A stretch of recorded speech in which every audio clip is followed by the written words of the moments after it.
गरीब साध साध सब नेक हैं, आप अपनी ठोरे। जो सतलोक ले जाएंगे वो साधु कोई और।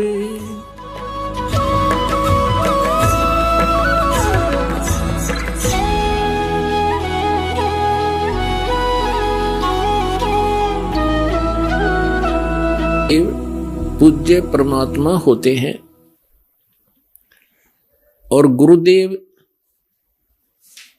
उस परमेश्वर इष्ट का एक प्रतिनिधि होता है जो उस परमात्मा से मिलाने की विधि बताता है। जो संत अपने सतगुरु गुरु को ही इष्ट देव कहते हैं उनको आध्यात्मिक ज्ञान कुछ भी नहीं है, वो आध्यात्मिक गुरु नहीं हो सकते। अपने आत्मा आपके समक्ष हो गया कि इन दामा खेड़ा वालों का के ज्ञान है, इनके जो वर्तमान में महंत है उसके पूज्य गुरुदेव और पूज्य पिताजी ये क्या बताते हैं। ब्रह्म को सतपुरुष बताते हैं, कबीर साहब ने ये बताया। कबीर साहब उस परमात्मा में जाकर लीन हो जाते हैं। और परमात्मा कैसे है, धर्मदास जी ने सतलोक देखा, वापस आकर बताया कि वो परमात्मा मनुष्य दृश्य है जो काशी में स्वयं आए हुए थे। कबीर नाम थे, दुल्हा नाम से, खुद सतपुरुष है। इसके बाद खाक है। क्या देखा इन्होंने परमात्मा को? जिन महापुरुषों को परमात्मा मिला उन्होंने क्या बताया है। सतलोक में परमात्मा धर्मदास जी को स्वयं आकर लेकर गए। और ये जितने भी कबीर पंथी हैं इंक्लूडिंग ये मधु परमहंस, ये क्या बताते हैं, परमात्मा जिसने बता दिया अमर पुरुष ऐसा है। और कबीर साहब को उससे अलग एक सतगुरु मानते हैं बस, और अमर पुरुष अलग है। जबकि वास्तविकता ये है, जिन भी महापुरुषों ने परमात्मा को देखा, सचखंड गए और वापस आए, उन्होंने बताया है परमात्मा मनुष्य दृश्य है। और जो काशी में बनारस में धानक रूप में आया था, जुल्हे रूप में आया था, वही खुद परमात्मा है। वो सतपुरुष है, सतलोक में भी वही है। लेकिन वहां उसके शरीर का वो नर आकार है, वहां पर भी परमात्मा, वहां उनके एक रोमकूप का इतना प्रकाश है, करोड़ सूर्य मिला दे और करोड़ चंद्रमा, उसकी रोशनी भी फीकी रह जा।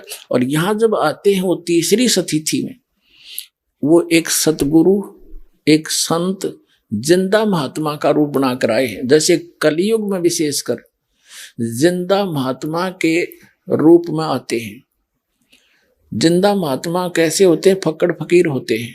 वो वैसे मुसलमानों के अंदर ज्यादा माने जाते हैं। उनके सिर पे काला टोप, एक काला ही ओवरकोट पहनते हैं, वो घुटनों से नीचे तक का एक अंडरवियर पहनते हैं बस। ऐसी वेशभूषा वाले को जिंदा महात्मा कहा जाता है। तो जिंदा महात्मा के रूप में परमात्मा धर्मदास जी को मिले। धर्मदास जी को बहुत सा ज्ञान समझाया, लेकिन ये ज्ञान हमारे अंदर इतना ठोक ठोक कर भर दिया, जल्दी सी दूसरे ज्ञान को ग्रहण नहीं करने देता। लेकिन मालिक के सच्चाई में इतना वजन है, वो स्थान अवश्य बना के छोड़ती है लास्ट में। धर्मदास जी ने सब प्रमाण मान लिए, सारी बात सुन दी, और फिर भी लास्ट में ये जिज्ञासा कर दी कि हे परमात्मा, आज तक ये किसी ने नहीं बताया हमारे को कि ऐसा कोई स्थान है जहां से हम आए और वहां ये सुख है, वहां जन्म मृत्यु नहीं है। परमात्मा, जब तक आंखें नहीं देख लूंगा, इतने दिल में कच्चापन रहेगा, मेरे मन में जचे नहीं। तो परमात्मा ने तो ये काम करना ही था। जैसे कबीर साहब को थे कवि और गणित गणायक संत मान के, और इनकी फाइल को बंद कर रखा था हमने। इतना एक दुल्हा, एक कवि और गणित गणा संत, इतना मान कर छोड़ दिया था। अब परमात्मा ने दास को भेजा उस परमात्मा की महिमा बताने के लिए कि वो कबीर परमात्मा है, वो पूर्ण परमात्मा है, असंग ब्रह्मांड के स्वामी हैं।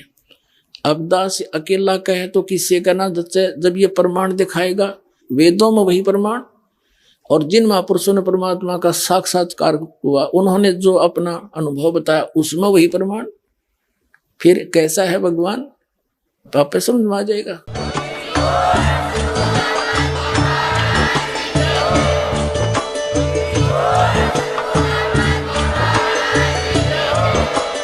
आप सुन रहे थे जगत गुरु तत्वदर्शी संत रामपाल जी महाराज जी के मंगल प्रवचन। अधिक जानकारी के लिए विजिट कीजिए हमारी वेबसाइट www.jagatgururampalji.org। संत रामपाल जी महाराज जी के शुभ आशीर्वाद से पूरे विश्व भर में 500 से भी ज्यादा नाम दीक्षा के